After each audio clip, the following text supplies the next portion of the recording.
खालिसतम मिन दूनिन्नास, सब लोगों को छोड़कर खालिस हम जन्नतियां, ये यहूदियों का दावा था। लेकिन अल्लाह फरमाता हो करो ना फिर मौत की तमन्ना, कहो ना इन कुंतुम सादिकीन, अगर तुम सच्चे हो। तफसीर बगवी में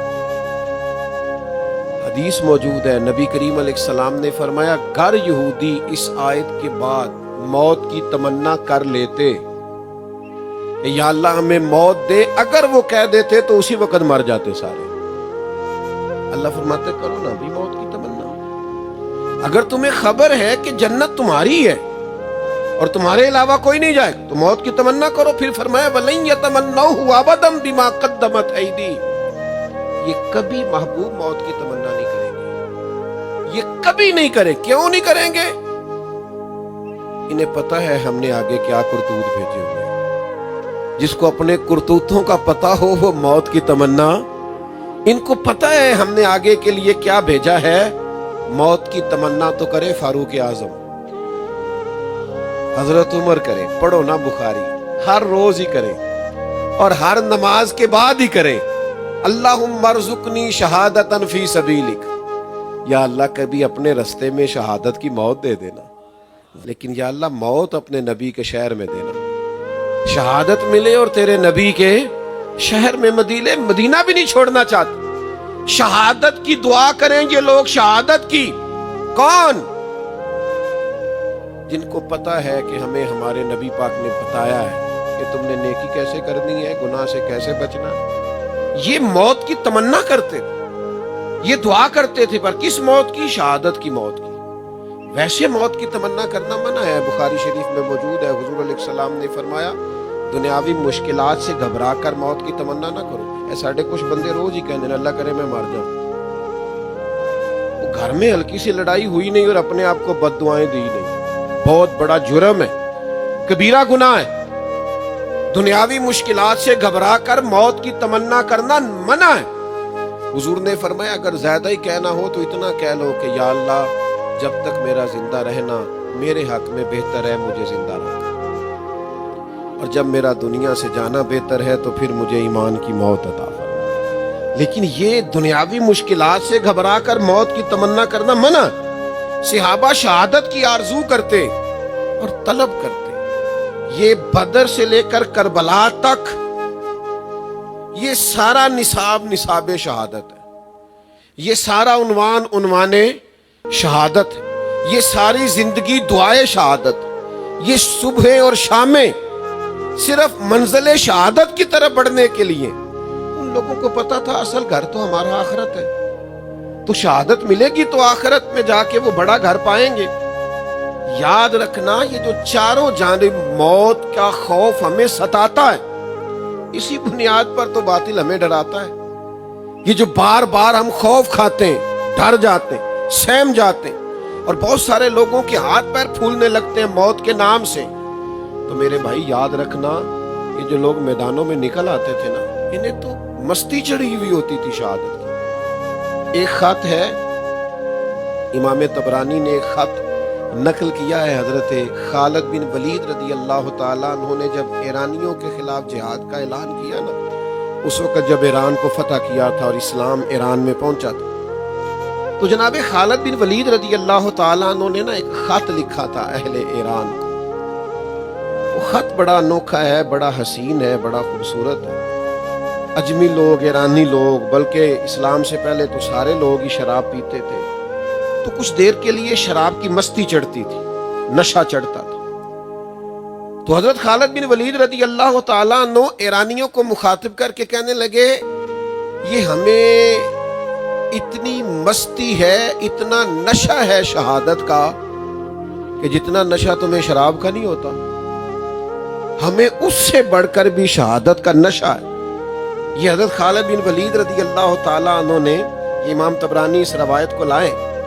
अगर आप कभी इस नुक्ते को समझ जाएं और जनाब खालिद बिन वलीद रदी अल्लाह ताला अन्हु की इस बात को आप समझ जाएं, यानी कुछ नशे होते हैं वक्ती तौर पे चढ़ते उतर जाते हैं। कहा तुम्हें शराब का नशा है, लेकिन वो थोड़ी देर के लिए मस्ती तुम्हें चढ़ती है फिर उतर जाती है। हमें शहादत का नशा चढ़ा हुआ है, और जिनको शहादत का नशा चढ़ जाए ना, وہ پھر اسی طرح کرتے ہیں کہ جب وہ کسی میدان میں جاتے ہیں تو کشتیاں جلا کے جاتے ہیں، وہ جب ارادے کرتے ہیں تو پھر رزلٹ کیا نکلے گا اس کی پرواہ نہیں کرتے، نتائج سے بے خوف ہو کر میدانوں میں اترتے، تو ترشرو ہو کے گالی ہزار دے، یہ وہ نشہ ہی نہیں جسے کوئی ترشی اتار دے، یہ ایسا نشہ چڑھ گیا ہے کہ آپ جتنی مرضی ترش چیز لے کے آئیں یہ اترے گا۔ اور یہ بڑا ذوق والا نشہ ہوتا تھا کہ لوگ دعائیں مانگتے، اپنے اندر تڑپ پیدا کرتے تھے، شوق پیدا ہوتا تھا، اور اتنا شوق پیدا، یہ نشہ کتنی دیر تک چڑھتا ہے اور کہاں تک جاتا ہے، یہ بھی ذرا ترمذی کی حدیث سماعت فرمائیے۔ نبی کریم صلی اللہ تعالی علیہ وآلہ وسلم نے حضرت جابر ابن عبداللہ کو بلایا جب ان کے والد حضرت عبداللہ ابن عمر شہید ہو گئے نا احد میں، تو حضرت جابر ابن عبداللہ سے سرکار دو عالم صلی اللہ علیہ وسلم کلام کرنے لگے، تو حضرت جابر ابن عبداللہ تھوڑے غمزدہ ہو گئے، عرض کی حضور والد شہید ہو گئے ہیں، بہنوں کا بوجھ ہے، قرض چڑھے ہوئے، تو اللہ کے حبیب علیہ السلام نے نا بات کا رخ ایک اور عظیم بات کی طرف پھیرا، حضور فرمانے لگے تمہیں بتاؤں تمہارے والد کو شان کیا ملی، اس شہید کو اللہ نے مرتبہ کیا دیا، یا رسول اللہ بتائیے۔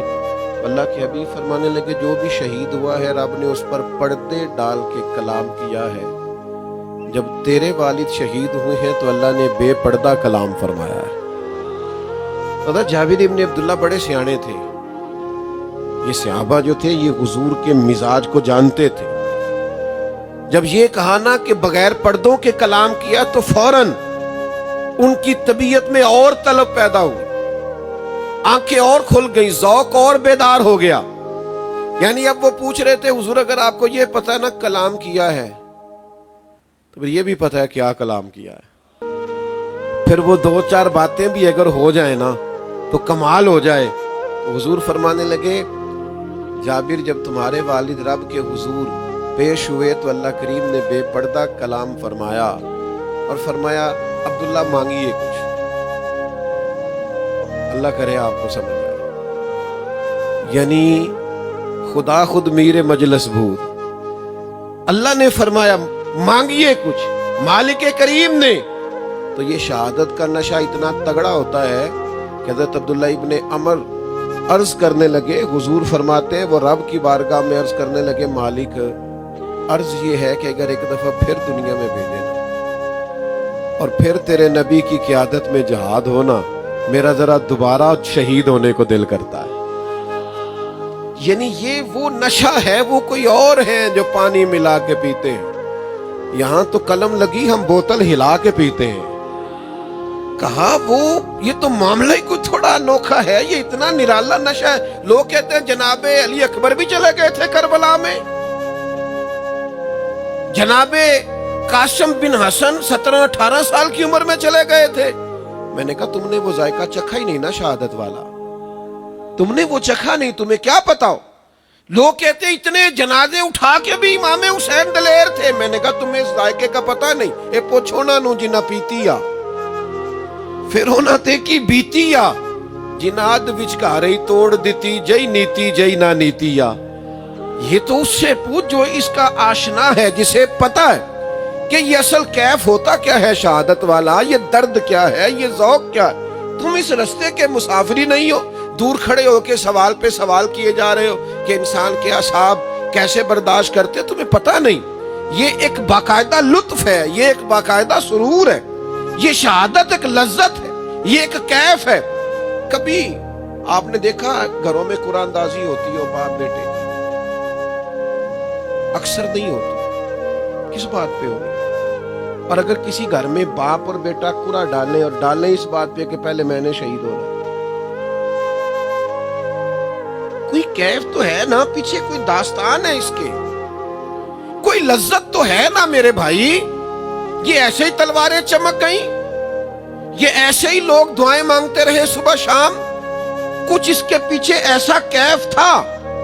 حضرت سعد رضی اللہ تعالیٰ عنہ بیٹے ہیں جناب خزامہ والد ہیں، بدر والے دن باپ کہتا میں نے جانا ہے، بیٹا کہتا میں نے جانا ہے، کہاں؟ نران کا کان سیر کرنے کے لیے، یہ جو آپ نے رکھے ہوئے نا ششمائی چکر، جس میں لڑائیاں ہوتی ہیں گھروں میں، میں نے ادھر جانا ہے، میں نے ادھر جانا ہے، یہ تربیت تھی میرے نبی پاک